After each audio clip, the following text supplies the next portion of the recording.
भगवते वासुदेवाय।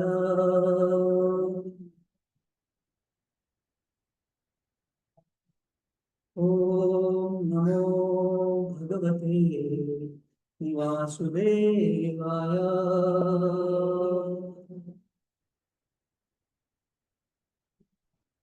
ओम नमो भगवते वासुदेवाय।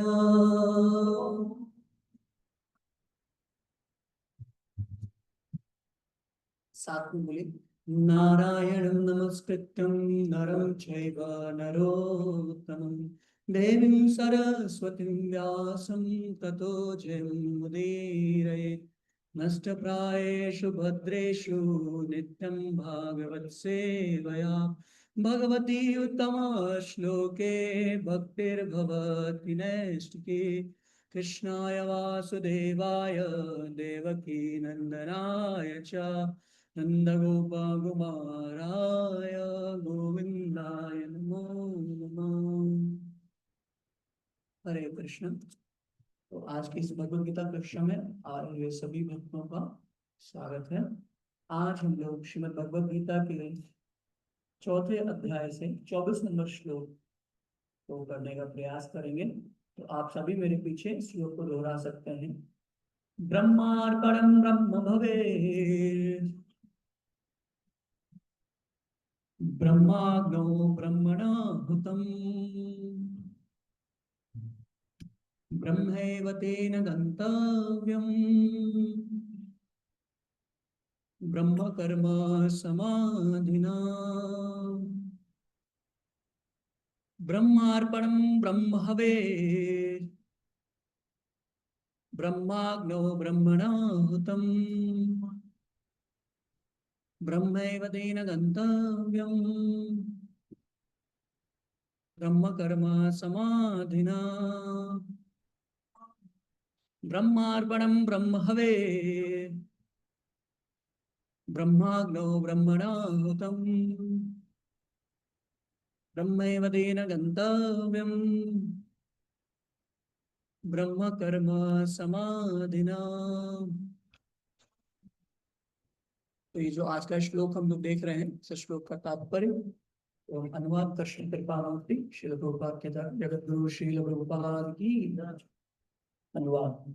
जो व्यक्ति कृष्ण भावनामृत में पूर्णतः लीन रहता है उसे अपने आध्यात्मिक कर्मों के योगदान के कारण अवश्य ही भगवत धाम की प्राप्ति होगी, क्योंकि उसमें हवन आध्यात्मिक होता है और हवि भी आध्यात्मिक होती है। तात्पर्य, यहाँ इसका वर्णन किया गया है कि किस प्रकार कृष्ण भावना भावित कर्म करते हुए अंततो गत्वा आध्यात्मिक लक्ष्य प्राप्त होता है। कृष्ण भावनामृत विषय विविध कर्म होते हैं जिनका वर्णन अगले श्लोकों में किया गया है, किंतु इस श्लोक में तो केवल कृष्ण भावनामृत का सिद्धांत वर्णित है। भौतिक कल्मश से ग्रस्त बद्ध जीव को भौतिक वातावरण में ही कार्य करना पड़ता है, किंतु फिर भी उसे ऐसे वातावरण से निकलना ही होगा। जिस विधि से वह ऐसे वातावरण से बाहर निकल सकता है वह कृष्ण भावनामृत है। उदाहरण के लिए, यदि कोई रोगी दूध की बनी वस्तुओं को अधिक खाने से पेट की गड़बड़ी से ग्रस्त हो जाता है तो उसे दही दिया जाता है जो दूध से ही बनी अन्य वस्तु है। भौतिकता में ग्रस्त बद्ध जीव का उपचार कृष्ण भावनामृत के द्वारा ही किया जा सकता है, जो यहाँ गीता में दिया हुआ है। यह विधि यज्ञ या विष्णु या कृष्ण को प्रसन्न करने के लिए किए गए कार्य कहलाती है। भौतिक जगत के जितने ही अधिक कार्य कृष्ण भावनामृत में या केवल विष्णु के लिए किए जाते हैं, पूर्ण तल्लीनता से वातावरण उतना ही अधिक आध्यात्मिक बनता रहता है। ब्रह्म शब्द का अर्थ है आध्यात्मिक। भगवान आध्यात्मिक हैं और उनके दिव्य शरीर की किरणें ब्रह्म ज्योति कहलाती हैं। यही उनका आध्यात्मिक तेज है। प्रत्येक वस्तु इस ब्रह्म ज्योति में स्थित रहती है, किंतु जब यह ज्योति माया या इंद्रिय तृप्ति द्वारा आच्छादित हो जाती है तो यह भौतिक ज्योति कहलाती है। यह भौतिक आवरण कृष्ण भावनामृत द्वारा तुरंत हटाया जा सकता है। अतएव कृष्ण भावनामृत के लिए अर्पित अभी ग्रहण करता हवन होता तथा फल ये सब मिलकर ब्रह्म या परम सत्य है। माया द्वारा आच्छादित परम सत्य पदार्थ कहलाता है। जब यही पदार्थ परम सत्य के निमित्त प्रयुक्त होता है तो इसमें फिर से आध्यात्मिक गुण आ जाता है। कृष्ण भावनामृत मोह जनित चेतना को ब्रह्म या परमेश्वरोन्मुख करने की विधि है। जब मन कृष्ण भावनामृत में पूरी तरह निमग्न रहता है तो उसे समाधि कहते हैं। ऐसी दिव्य चेतना में संपन्न कोई भी कार्य यज्ञ कहलाता है। आध्यात्मिक चेतना की ऐसी स्थिति में योगदान करता, योगदान, उपभोग, यज्ञ करता तथा अंतिम फल, यह सब परब्रह्म में एकाकार हो जाता है। यही कृष्ण भावनामृत की विधि है। ओम अज्ञानतिमिरन्धस्य ज्ञानाञ्जनशलाकया चक्षुरुन्मिलितं येन तस्मै श्रीगुरवे नमः। श्रीचैतन्यमनोभीष्टं स्थापितं येन भूतले स्वयं रूपा कदा मह्यं ददाति स्वपदान्तिकं। वन्देऽहं श्रीगुरो श्रीयुतापदकमलं श्रीगुरो वैष्णवांश्च श्रीरूपं सागरजातं सहगण रघुनाथं मृतं तं सजीवम् साद्वैतं सावधूतं परिजनासहितं कृष्णचैतन्यदेवं श्रीराधा कृष्णपादान् सहगणा ललिता श्रीविशाखान्वितांश्च नमो विष्णुपादाय कृष्णप्रेष्ठाय भूतले श्रीमते भक्तिवेदान्त स्वामिन्ति नामिने नमस्ते सरस्वते देवे गौरवाणी प्रचारिणे निर्विशेषा शून्यवादी पाश्चात्य देश दारिणे नमो महावदन्याय कृष्ण प्रेमा प्रदायते कृष्णाय कृष्ण चैतन्य नामिने गौरविषे नमः। हे कृष्णा करुणा सिंधु दीनबंधु जगतपते गोपेश गोपिका कांत श्री राधा कांत नमोस्तुते। तप्त कांचन गौरांगी श्री राधे वृंदावनेश्वरी विश्वभानुसुते देवी प्रणमामि हरिप्रिये। वाञ्छाकल्पतरुभ्यश्च कृपा सिन्धुभ्यैव च पतितानां पावनेभ्यो वैष्णवेभ्यो नमो नमः। जय श्री कृष्ण चैतन्य प्रभु नित्यानंद श्री अद्वैत गदाधर श्रीवासादि गौरभक्तवृंद। हरे कृष्णा कृष्णा कृष्णा हरे हरे हरे राम राम हरे हरे हरे कृष्णा कृष्णा कृष्णा हरे हरे हरे राम राम राम हरे हरे हरे कृष्णा कृष्णा कृष्णा कृष्णा हरे हरे हरे राम राम राम हरे कृष्ण। तो आप सभी का बहुत बहुत स्वागत है और आप सभी से ये प्रार्थना है कि आप अपना आशीर्वाद दें ताकि हम लोग थोड़ी सी भगवद गीता पे ये चर्चा कर पाए अपने हृदय की शुद्धि के लिए और भगवान की प्रसन्नता के लिए। हरे कृष्ण। तो जो ये आज का श्लोक है ये बहुत ही महत्वपूर्ण श्लोक है और विशेषकर इस संदर्भ में ये श्लोक महत्वपूर्ण है कि श्रील प्रभुपाद एक बार इस श्लोक पे प्रवचन दे रहे थे तो उन्होंने बोला कि ये श्लोक जो है ब्रह्मवादियों के लिए काशी के समान। क्यों काशी के समान है? क्योंकि अगर आप इस श्लोक को ढंग से देखें तो इस श्लोक में 6 बार ब्रह्म शब्द का वर्णन आया है। ब्रह्मार्पणम, ब्रह्म, ब्रह्म हवि, ब्रह्म अग्नो, ब्रह्मणाहुतम, ब्रह्मेव और ब्रह्म कर्म। तो ये 6 बार ब्रह्म शब्द आया। तो ऐसा पुनरावृत्ति दोष नहीं है संस्कृत भाषा में।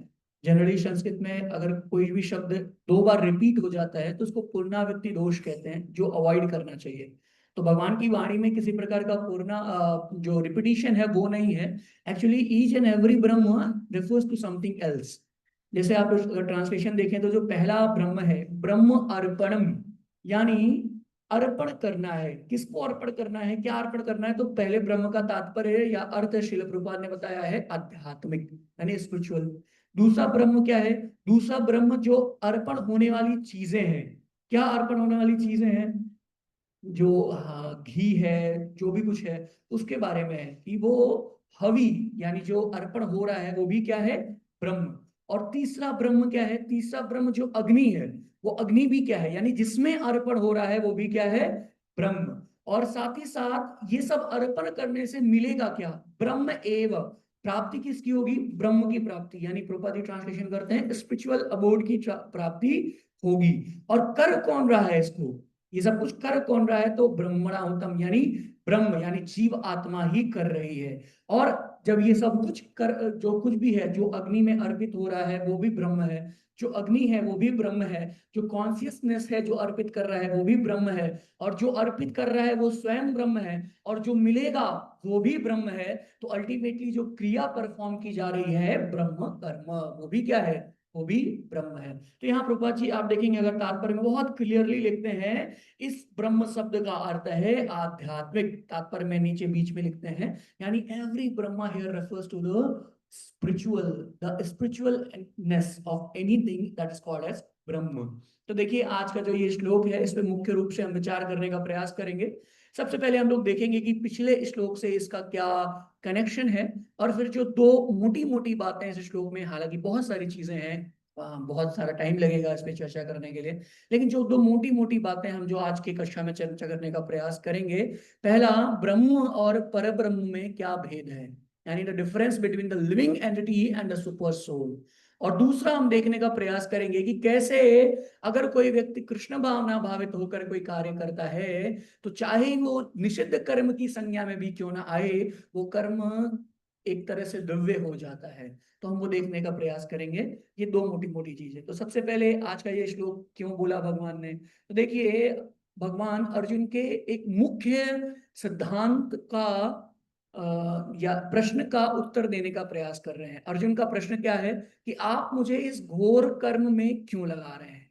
तो ये आप बोल रहे हैं ज्ञान का प्लेटफॉर्म श्रेष्ठ है, तो फिर आप जो ये घोर कर्म है, घोर कर्म क्या है? युद्ध, इतने सारे लोगों की नृशंस हत्या होने वाली है, आप मुझे उस युद्ध कर्म में क्यों लगा रहे हैं? तो भगवान यहाँ पे अर्जुन को इस श्लोक के माध्यम से भी बोलते हैं कि हे अर्जुन देखो, यहाँ पे भगवान 6 बार ब्रह्म शब्द का यूज करते हैं, और क्या बोलते हैं कि देखो ये सारी चीजें जो भी तुम करने वाले हो, तुम चिंता कर रहे हो ना कि अगर तुम युद्ध करोगे तो रिजल्ट आएगा, वो सिंफुल रिजल्ट होगा, उससे तुम्हें पाप लगेगा। नहीं अर्जुन, अरे युद्ध के रिजल्ट की बात छोड़ो, युद्ध अपने आप में ही ब्रह्म है।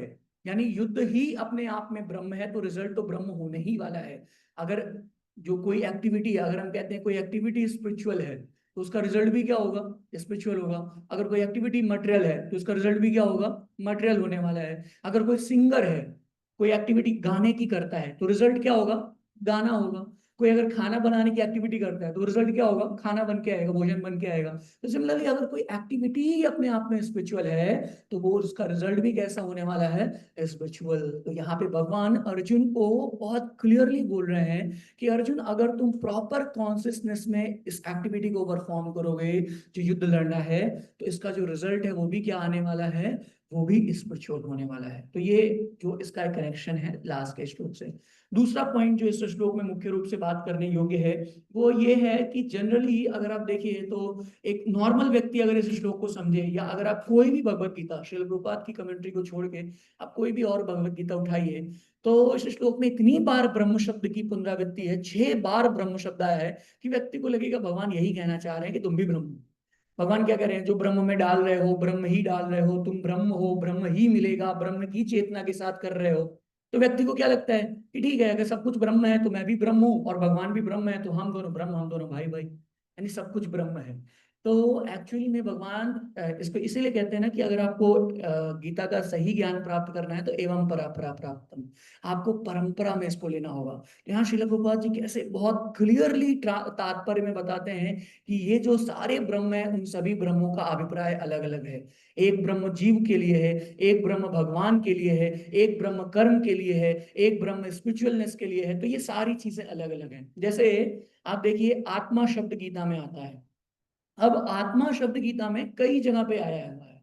मैं एक लेक्चर सुन रहा था, उसमें परम पूज्य राधा स्वयं अर्थ बता रहे थे कि आत्मा शब्द के 100 से अधिक अर्थ हैं।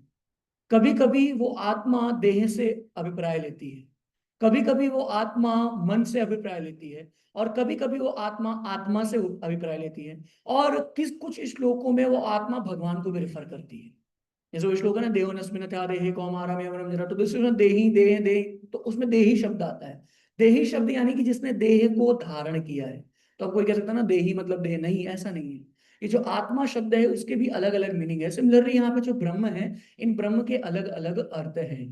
तो ये जो स्पेशली जो ये ब्रह्म ब्रह्मेव तेन गंतव्यम, इस श्लोक के ये जो थर्ड वाला पार्ट है, जो दूसरी लाइन में पहला पार्ट है, वो क्या है? ब्रह्मेव तेन गंतव्यम। तो इसका अगर आप देखेंगे, जो ब्रह्मवादी लोग हैं इसका जो निरूपण करते हैं, इसका जो ट्रांसलेशन करते हैं, वो ये बोलते हैं कि अगर आप ब्रह्म के कार्य में लगोगे तो आप ब्रह्म को प्राप्त होगे। अगर आप ब्रह्म को प्राप्त होगे मतलब आप ब्रह्म में विलीन हो जाओगे। तो ये इसका ट्रांसलेशन लेते हैं, ब्रह्मेव तेन गंतव्यम। आप ब्रह्म में गंतव्य, आपका गंतव्य होगा ब्रह्म, और आप उसमें लीन हो जाओगे। लेकिन श्रील प्रभुपाद क्लियरली ट्रांसलेशन में क्या लिख रहे हैं? ब्रह्मेव तेन गंतव्यम में ब्रह्म का अर्थ है जो भगवत धाम है उसकी प्राप्ति करेंगे। और भगवत धाम की प्राप्ति ऐसा नहीं है कि देह की समाप्ति के बाद ही आपको भगवत धाम प्राप्त होगा, नहीं। आगे ही भगवान क्या बोल रहे हैं, आगे ही श्लोक में क्या हो रहा है? ब्रह्म कर्म समाधिना, कि अगर आप इस चेतना के साथ कार्य में लगते हो तो भगवत धाम जाने की भी जरूरत नहीं है, ये जगत ही भगवत धाम हो जाएगा। जैसे श्रील प्रभुपाद ट्रांसलेशन में लिखते हैं, देखिए बहुत क्लियर परपोर्ट लिखा है श्रील प्रभुपाद ने। जैसे मुझे याद आ रहा है, एक बार जी लेक्चर दे रहे थे तो उन्होंने लेक्चर में बोला ये माइक है। अब ये माइक कहने के लिए तो मटेरियल है, क्यों मटेरियल है? क्योंकि ये मटेरियल चीजों से बना हुआ है भाई। जो भी पंच तत्व हैं, जो भी भूम जल ये सब कुछ है, उन्हीं से मिलकर ये माइक बना हुआ है। तो कहने को तो ये माइक मटेरियल है, लेकिन क्योंकि श्री प्रभुपाद बोलते हैं कि इसमें मैं आध्यात्मिक बातें कर रहा हूँ, आध्यात्मिक वक्तव्य दे रहा हूँ, इसलिए ये माइक क्या हो गया है? स्पिरिचुअल हो गया है। ये माइक भी क्या हो गया है? स्पिरिचुअल हो गया है। तो ऐसा नहीं है कि ये माइक को अपनी देह त्यागनी पड़ेगी, माइक को पहले तोड़ो फोड़ो फिर इसकी आत्मा निकल के भगवत धाम जाएगी, नहीं। उस माइक का यूज उसको डिपेंड करता है कि वो स्पिरिचुअल होगा या फिर मटेरियल होगा। जैसे इसी कॉन्टेक्स्ट में श्रील प्रभुपाद एक जगह पे एग्जांपल देते हैं कि जो लाइट है, पावर हाउस से लाइट आती है। अब पावर हाउस से लाइट आपके घर में आती है, और उसी लाइट से आप माइक्रोवेव यानी हीटर भी चलाते हैं जो गर्म ताप देता है, और उसी लाइट से आप फ्रिज भी चलाते हैं जो आपको शीतलता प्रदान करता है। तो वो यूज पे डिपेंड करता है, क्योंकि इसी तात्पर्य में अगर आप देखिए आगे जाके प्रभुपाद जी लिखते हैं कि प्रत्येक वस्तु इस ब्रह्म ज्योति में स्थित रहती है, किंतु जब यह ज्योति माया या इंद्रिय तृप्ति द्वारा आच्छादित हो जाती है तो वह भौतिक ज्योति कहलाती है। यानी everything is innate nature is absolute, that is specious. सब कुछ आंतरिक रूप से आध्यात्मिक है। कोई भी वस्तु इस जीवन की, इस संसार की आप ले लीजिए, आंतरिक रूप से उसका जो इनेट नेचर, जो उसका स्वभाव है, वो स्वभाव क्या है? आध्यात्मिक। लेकिन उस वस्तु को जब हम अपनी इंद्रिय तृप्ति के लिए उपभोग करना चाहते हैं तो वो क्या हो जाती है? भौतिक हो जाती है। तो जैसे आप सभी को पता है कि जो जीवात्मा होती है वो जीवात्मा कैसी शक्ति है? जीवात्मा जो है वो भगवान की आध्यात्मिक शक्ति है। और जो ये माया है, जो मटेरियल नेचर है, वो कैसी शक्ति है? वो लौकिक शक्ति है, वो जीवात्मा के नीचे है। यानी अगर आप जो एनर्जी साइकिल है तो उसमें देखिए, सबसे पहले भगवान आते हैं, कृष्ण, दूसरे नंबर पे आते हैं जीवात्मा, और तीसरे नंबर पे आती है माया। यानी जो पराशक्ति, और उसमें जो हम लोग तटस्थ शक्ति हैं, तो जो तटस्थ शक्ति है ये बीच में आती है। यानी जो अपरा शक्ति, जो भगवान की शक्ति है, उस शक्ति के द्वारा कंट्रोल होती है, लेकिन अगर ये चाहे तो इस भौतिक शक्ति को कंट्रोल कर सकती है।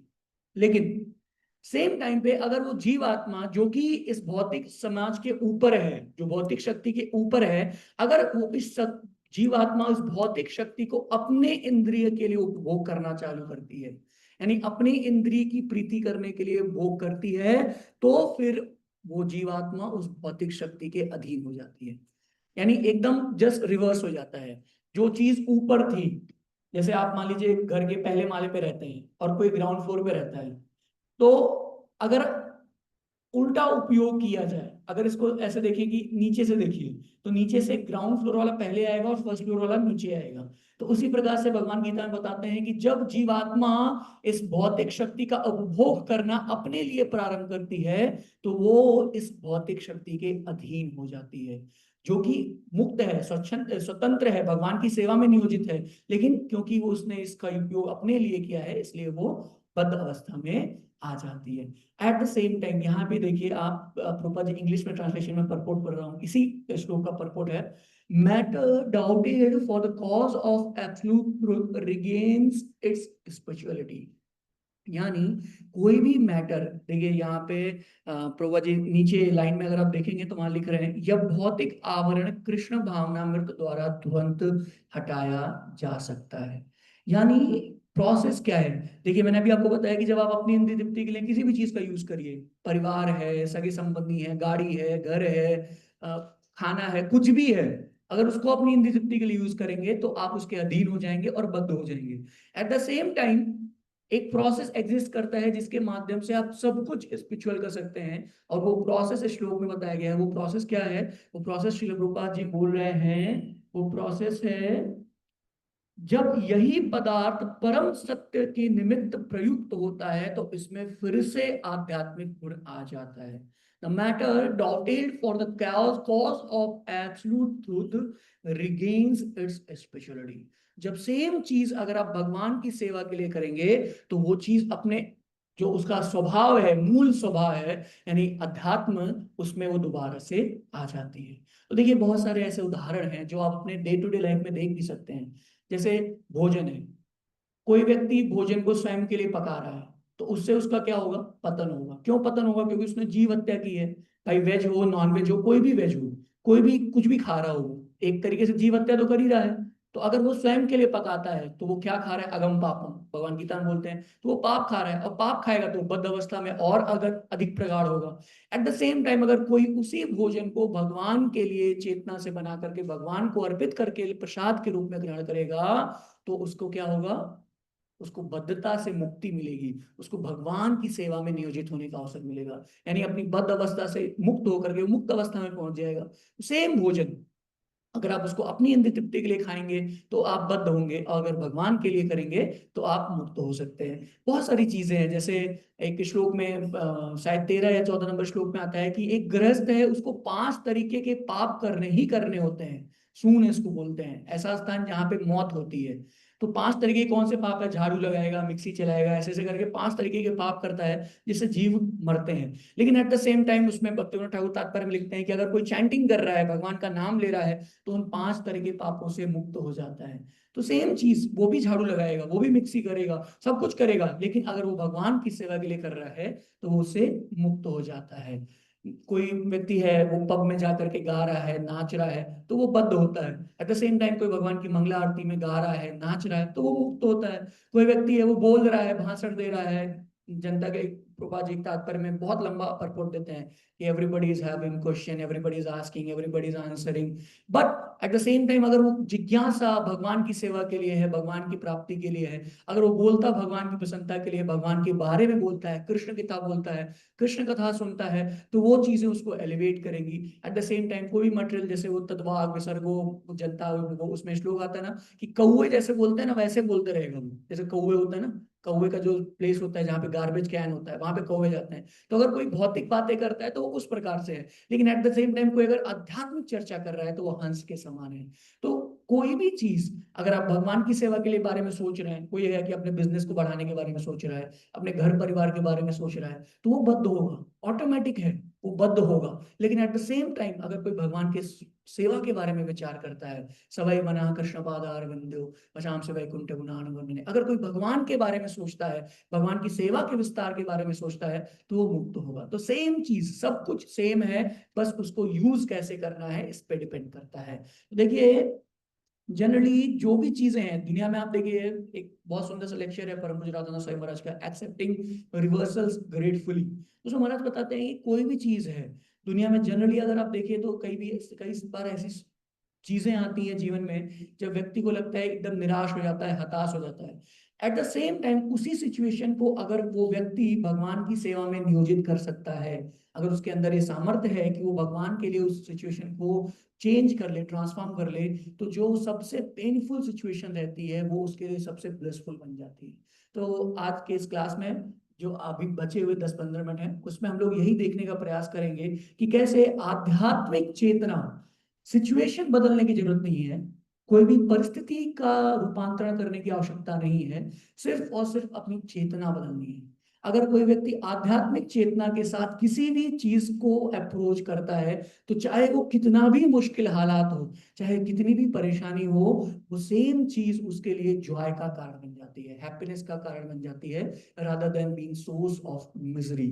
तो महाराज उस लेक्चर में बताते हैं कि कोई भी व्यक्ति है, वो जब उसके जीवन में ऐसी सिचुएशंस आती हैं कि एकदम ही सब कुछ गड़बड़ हो रहा है, कुछ भी समझ में नहीं आ रहा है, तो वो तीन तरीके के रिस्पॉन्ड देता है।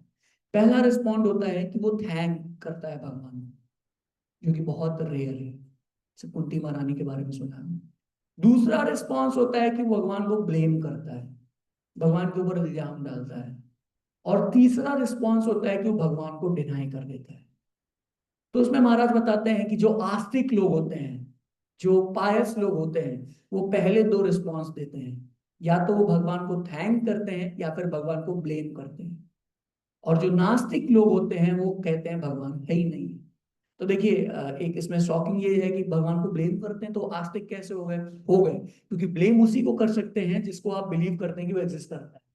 अब मैं ब्लेम करूं कि ये फला फला भक्त जो है बहुत बेकार है, ये है वो है, ये जो भी कुछ मैं करूं उसके बारे में, कम से कम ये तो मान रहा हूं कि वो भक्त है, कम से कम ये तो मान रहा हूँ कि वो मंदिर में है या एग्जिस्ट करता है। एट द सेम टाइम कुछ लोग ऐसे होते हैं, जैसे केदारनाथ में आपको पता होगा 4-5 हेलीकॉप्टर क्रैश हुए, तो अब कई लोग हैं कैसे भगवान है, एकदम धार्मिक। अभी मैं रिसेंटली पढ़ रहा था, एक व्यक्ति था जिसका केदारनाथ जो हेलीकॉप्टर क्रैश में मरा, वो अपने इलाके में फेमस था कि बहुत बड़ा शिव भक्त है। उसने अपने बेटी का नाम, जो बेटी उसकी मरी है उसका नाम काशी रखा था, 22 या 23 महीने की बच्ची थी, उसका नाम उसने काशी रखा था। और मतलब एकदम बहुत फेमस था अपने इलाके में, महाराष्ट्र का था कि मैं बहुत, वो बहुत बड़ा शिव भक्त है। और ऐसा क्रैश हुआ कि वही मर गया हेलीकॉप्टर क्रैश में। तो इसमें लोग, कई सारे लोग ऐसे दिमाग में थॉट आ सकता है कि भगवान है ही नहीं, शिव जी है ही नहीं है। जैसे आपको पता है, एक बहुत, नाम नहीं लूंगा मैं, एक बहुत फेमस सो कॉल्ड सेंट थे इंडिया में, जिन्होंने एक बार गणेश जी की मूर्ति पे चूहे को मोदक खाते हुए देखा। तो उन्होंने कहा कैसा भगवान है जो अपने ही लड्डू की रक्षा नहीं कर पा रहा है, तो कैसा भगवान है। उसको ये नहीं पता था कि अर्च विग्रह कभी भी सेवा देते नहीं है, सेवा लेने के लिए आते हैं। तो खैर, तो ऐसा व्यक्ति ऐसे सोच सकता है क्योंकि भगवान है ही नहीं है, अपने अपने अपने भक्तों की रक्षा नहीं कर पा रहे, अपने ही संपत्ति की रक्षा नहीं कर पा रहे। कई बार हम देखते हैं मंदिरों पे आक्रमण हो जाता है, अभी बांग्लादेश में हुआ था। तो ऐसा कैसा भगवान है, तो देखिए फिर रिस्पॉन्स क्या हो जाता है कि भगवान है ही नहीं है। तो इसलिए एथिज्म की तरफ लोग चले जाते हैं। तो महाराज बोलते हैं कि ये लोग तो अथीस्ट हैं पूरे ही, लेकिन कई बार व्यक्ति भगवान के ऊपर इल्जाम डालता है। अब वो इल्जाम हो सकता है कि वो व्यक्ति निराशा के वश डाल रहा हो, या हो सकता है कि अत्यधिक भक्ति के वश भी डाल रहा हो। जैसे गोपियां भी इल्जाम डालती हैं भगवान के ऊपर, ब्रह्मा जी के ऊपर इल्जाम डालती है कि तुमने काहे को ये पलक बना दी। जब राम जी चल रहे हैं सीता मैया के साथ वनवास को जा रहे हैं, तो जब राम जी इसके बाद इलाहाबाद के आगे जा रहे हैं, जहाँ पे गंगा जी पार करते हैं, गंगा जी पार करने के बाद थोड़ा और आगे बढ़ते थे, गांव पड़ता है। तो गांव में कई सारी स्त्रियां हैं, अभी नवयुवतियां हैं, वो लोग भगवान राम को देख रही हैं, सीता माता को देख रही हैं, लक्ष्मण जी को देख रही हैं। तो वो मन ही मन और आपस में बात करके विष्णु को गाली दे रही हैं, विधाता को गाली दे रही हैं, ब्रह्मा जी को। क्या गाली दे रही हैं कि इतने सुंदर सुकुमार हैं जिनके चरण कमल, जिनके चरण तो पहली बात कमल के समान है, और वो गुलाब की पंखुड़ियों पे पड़े तो भी उन पे छाले पड़े हैं। ऐसे चरण कमल के लिए भगवान ने, ऐसा निष्ठुर भगवान है कि उसने उनके लिए ऐसा कंकड़ वाले रास्ते पे उनके लिए रास्ता बनाया है कि वो कंकड़ वाले रास्ते पे जा रहे हैं। और ठीक है, वो तो क्षत्रिय है, लेकिन सीता के बारे में सोचो, जिसने तो कभी भी मखमल को छोड़ के कभी और किसी सत्ता का स्पर्श ही नहीं किया है, जिसके चरण है, वो आज ऐसे वन के बिहड़ों में जा रही है। तो ऐसा सोच करके वो लोग भगवान को ही गाली दे रही है। तो एक तरीके से ये भी ब्लेम है, और एक तरीके से हमारे जीवन में भी हम देखते हैं कि कई बार परिस्थितियां ऐसी आती हैं कि शायद हम ऊपर से ना बोले लेकिन अंदर से बोलते हैं, यार भगवान थोड़ा तो देख लो, आपका माला कर रहा हूँ, 8-9 साल हो गए माला करते हुए, थोड़ा तो देख लीजिए, मतलब क्या ही करूँ, क्या सोच रहे हैं, शिव जी की भक्ति कर लूँ या किसी और की भक्ति कर लूँ, क्योंकि उनके भक्तों को तो कष्ट कम आते हैं, आप ज्यादा कष्ट दे रहे हैं।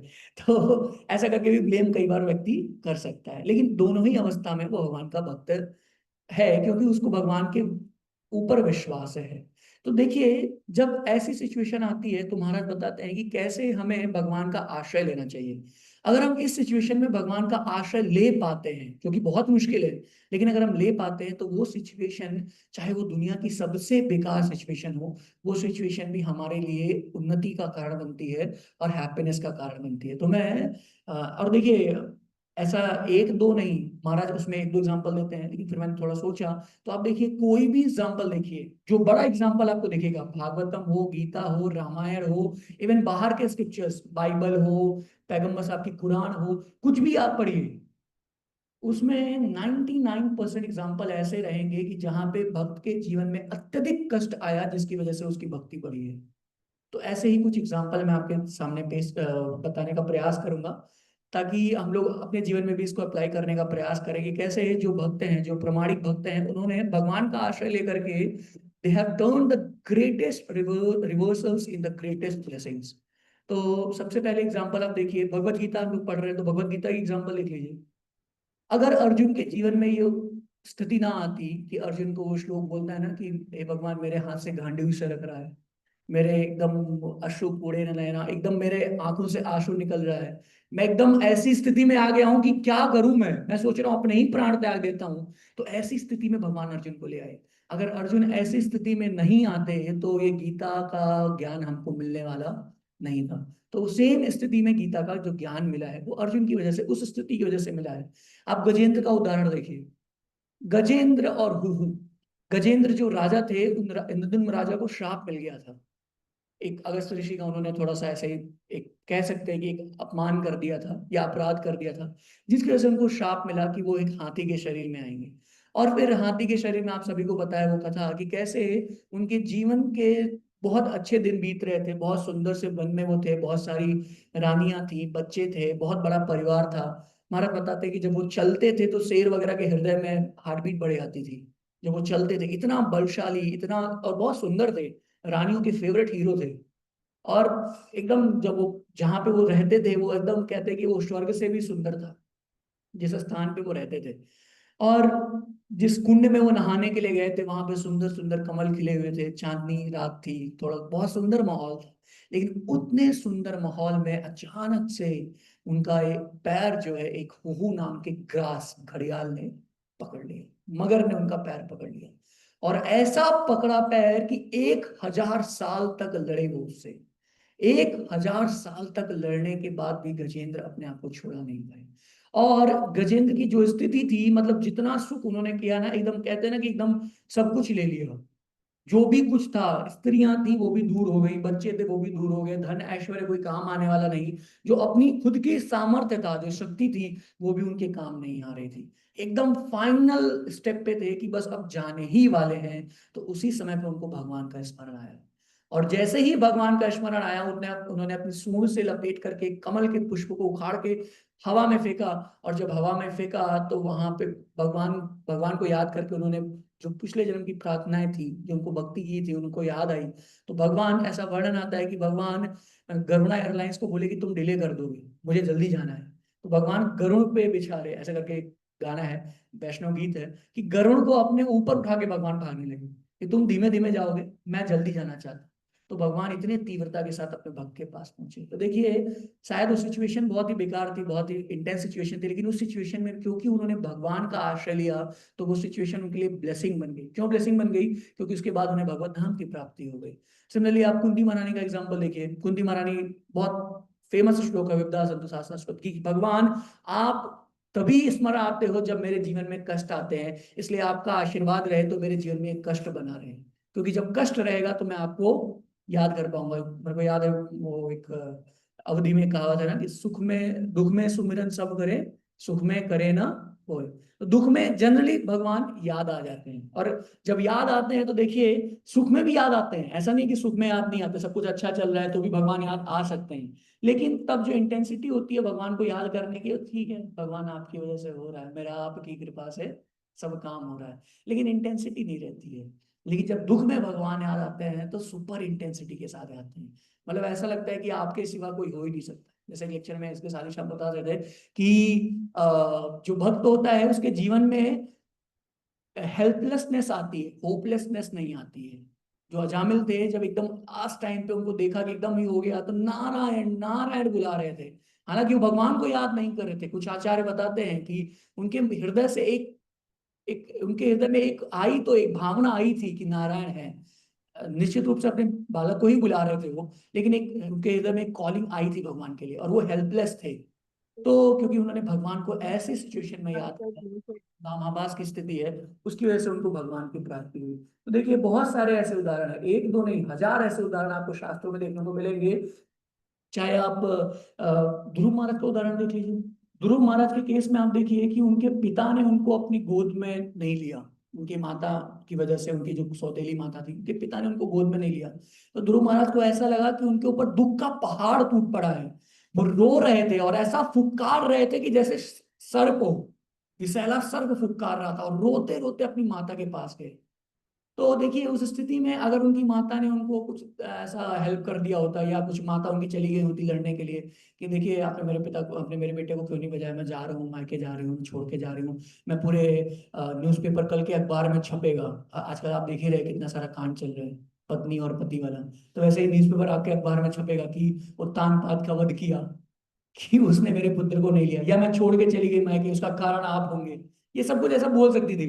लेकिन उन्होंने क्या बोला कि आप जाइए और किसका आश्रय लीजिए, भगवान का आश्रय लीजिए। क्योंकि जो एक माता का प्रेम है, मैं तो एक माता का प्रेम दे सकती हूँ, और भगवान आपको हजारों माताओं का प्रेम दे सकते हैं।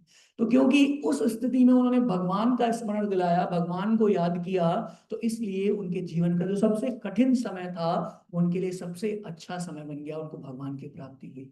सिमिलरली आप देखिए विदुर के केस में, जब दुर्योधन विदुर को गाली देके भगाता है कि भाग जाओ, तुम टुकड़ों में पल रहे हो, चले जाओ, ये वो करता है। तो वहां पे प्रभुपाद जी तात्पर्य में लिखते हैं कि दुर्योधन के लिए तो भगवान की बहिरंगा शक्ति कार्य कर रही थी, माया शक्ति कार्य कर रही थी, लेकिन विदुर के लिए वो भगवान की अंतरंगा शक्ति कार्य कर रही थी। क्योंकि विदुर ने उस सिचुएशन को कैसे लिया कि मेरे लिए एक अपॉर्चुनिटी है कि मैं भगवान के तीर्थों का भ्रमण कर सकूं।